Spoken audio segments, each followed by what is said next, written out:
Hello guys, सबको नमस्ते। देखिए, आज का टॉपिक है माध्य, माध्यिका, बहुलक और परिसर।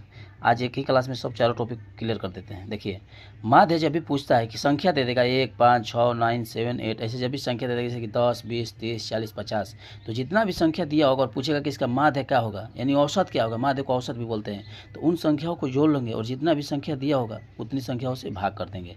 तो देखिए, जैसे क्वेश्चन दिया हुआ कि 1, 5, 6, 9, 7, 8 का माध्य क्या होगा। तो सबसे पहले इन संख्याओं को जोड़ेंगे।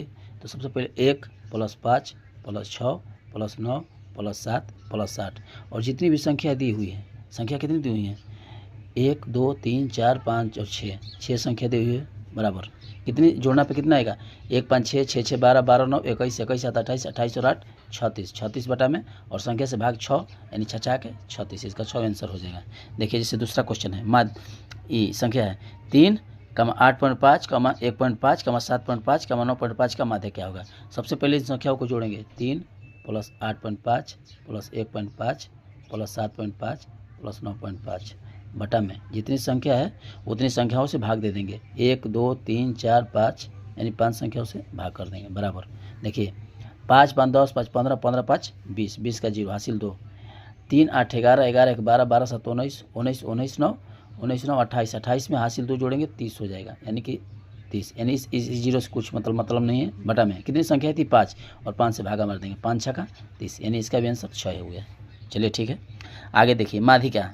माध्यिका यानी मीन मीन मीन पोर्शन, ठीक है। देखिए, माध्यिका क्या होता है, यानी कि जब भी संख्या दे दिया होगा तो सबसे पहले आरोही क्रम में लिखेंगे, यानी कि बढ़ते क्रम में लिखेंगे, यानी कि शुरू से लेके सबसे जो बड़ा होगा उस तक जाएंगे। देखिए, जैसे सबसे 7, 5, 9, 3, 17 में सबसे छोटा कौन सा है, 3 है।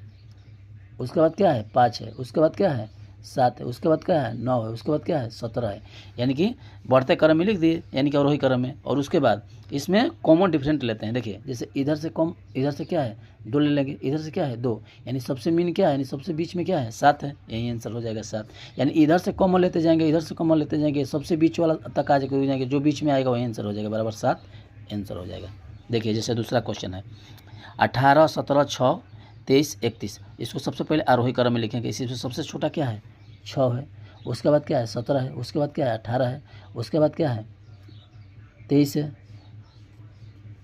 23 है। उसके बाद क्या है, 31 है। यानी कि इसके बीच में क्या आएगा, 18, यही 18 आंसर हो जाएगा। और सुनिए, अगर एक संख्या बढ़ा के भी दे दिया होता, जैसे यहाँ पे मान लीजिए कि 36 दे दिया होता, तो यहाँ पे 36 कर लेते हैं। अब संख्या दोनों आ जाएगा। देखिए, जैसे 6, 17, 18, 23, 31, 36, इधर से 2 काटेंगे, इधर से 2 काटेंगे, तो संख्या 2 आ जाएगा। तो ऐसा जब भी आएगा तो इन संख्याओं को जोड़कर और 2 से भाग दे देंगे। तो 18 और 23 कितना होता है, 18 2 के